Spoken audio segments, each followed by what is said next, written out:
So there's always those weekends where, something happens, I'm too busy, or, the plans go to crap, whatever it is, and I'm actually not out there wheeling, and I'm not doing any big projects on the truck either. So I figured I'd start doing this segment, show you guys what I'm working on, my plans for the future. And actually last weekend, I had a super awesome haul. I was talking with a bunch of guys on Facebook Marketplace and the Facebook groups, Craigslist, and I picked up a ton of parts, this whole pile behind me. Got some really good deals on stuff. There's a bunch of you guys out there that have way more experience than I do, and even if you don't, I just love to hear your thoughts on where I'm going with the Samurai and the Colorado and the Suburban and all that. And one of the big things I also did is got this press right here. I finally went to Harbor Freight and got the 20-ton press. They had it on sale. Got a good deal on it. That's one of the Harbor Freight things I think everyone can pretty much agree on, that is a good deal. And you can also get other things for it, like Swag Off-Road has all kinds of dies and finger presses and all that stuff. So really looking forward to having that, so I don't have to use brute force to get anything off anymore. Now I can press it off the right way. So let's talk about some updates I've got. The garage, we've got a few more tools, like I said, and then we also have a spare transmission sitting over here behind me. And it's for the Samurai. It's just a manual transmission. I know nothing about it. It's in a crate. It came with my Samurai. I really thought I would probably not use it, maybe just turn it in for a core and just get a rebuilt transmission so I don't have to put my time into it. But this is going to be my first manual transmission rebuild. Never messed with them before, but I have seen a couple videos on it, and I've seen some tech articles about it. So I think it's something I can do myself, and I'm at least going to give it a shot. I spend about $200 on the low range off-road rebuild kit, and that's the one that comes with the synchros and all of that. So hopefully we can do that, and then with the press it should be way easier. So that's one thing we've got coming up. The Samurai had a great time on the Rubicon last week, but we also kind of just reached the point where we can't wheel with the transmission how it is anymore. It's just going to leave us stranded out there or ruin the trip for everybody. So it's got a rear seal that is leaking all the fluid out. So whenever I go up a really steep obstacle, it'll start oozing some fluid out. And we got to get the spill kit out. That part sucks. I don't want to leave any oil out on the trail. And I also don't want to wheel without the gear oil in the transmission. So we've got that. Plus we've got a bearing in there that's toast and it's grinding. So definitely need to get that replaced. It'll be interesting to eventually see what that is, although the transmission we are going to rebuild is a different one. But I'm guessing that one's got some issues in it too, so it'll be interesting to look in there. But anyways, let's check out this haul and see what you guys think about these parts I've got. All right, so we headed out to Sacramento after work, after both days this weekend, and look at all this stuff I got. I mean, a lot of this was a really good deal. Like, these are 2 rear Samurai springs, 2 front springs, and this guy just wanted to trade some beer for these. So that was a great deal. Now I can use these front packs and put a couple leafs into the rear packs to help stiffen them up, get rid of that overload leaf, and then run these rear springs up front in the Samurai. One of the things we talked about with the Samurai is that the front drive shaft is running a wheel spacer. So to get that axle moved forward a little bit, we have to do something with the drive shaft. The drive shaft is going to be too short. It's already too short at this time. We're using a drive shaft spacer, and we don't want to do that anymore. A different guy in Sacramento was just giving this stuff away. So it was too good of a deal. I had to go over there and get it. And, it was a lot of stuff. I ended up giving the guy some cash, actually, because, it was just so much stuff. But we've got 2 custom-made drive shafts out of, like, 1/4-inch steel, yoke on both sides. That's awesome. I don't know. I'm not sure if I'm going to actually use anything like that yet, but I mean, heck, we could even take it as a spare at this point.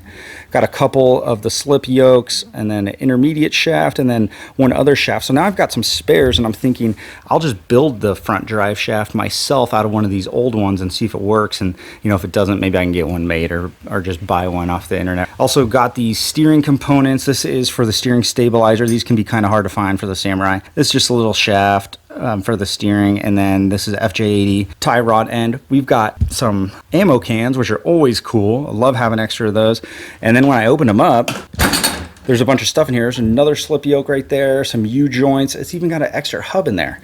If you ever looked at how much those things are, they are not cheap. So awesome to have one. These all have a bunch of parts in them, which is cool. You see I got some 1.5-inch wheel spacers here, and these are all 6-lug. This is definitely the best find I had this weekend. This is a pair of 1982 Toyota solid axles from a pickup. Now, 82 is the older ones, so they are the less desirable ones. They don't have the truss down here on the bottom, but you know, we got a good deal and I'm fine. We'll throw some armor on there the other ways, just like I have with the Samurai. But these things are just in mint condition and they're ready to bolt in right now. Not a drop of dirt or grease on them.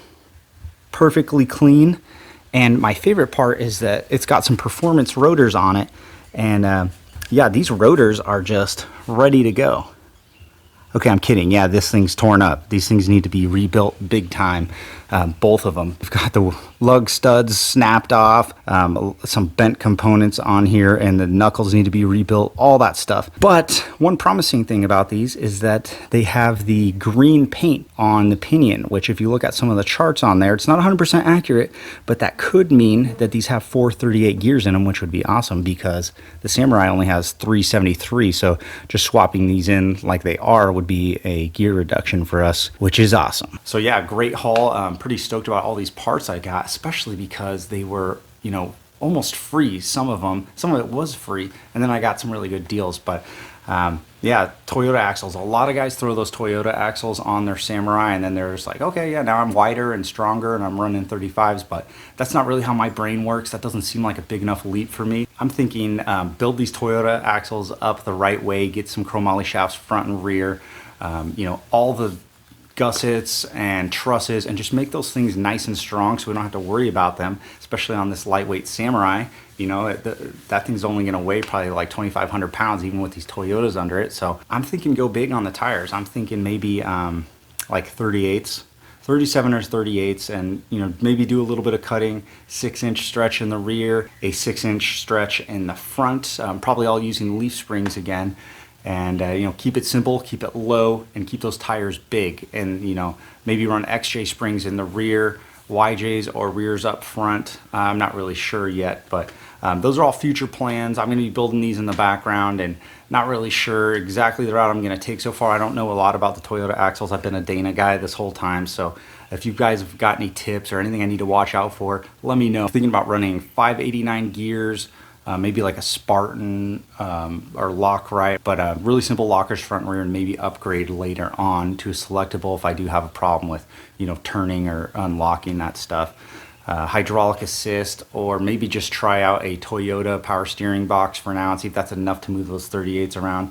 I've been reading about it and I haven't gotten like a definitive answer on that yet. Let me know what you think about this segment. If you think this is something interesting that you want to hear about, you know, see what my plans are. And if you guys are able, leave something down in the comment and tell me what I'm about to do wrong. Let me know what you guys think I should do, because I definitely don't want to put my strict budget on the line for something that's not going to work out for me. So definitely type something in there. And if you want to see more updates like this or any of the wheeling videos I got going on, I got 3 different trucks now that we're out there wheeling, you know, so hit that subscribe button. And if you like it, hit the like button. That lets me know that, okay, this is a video that people liked and they want to see more of, and I'll make more of them for you guys. So thanks for watching. See you next time.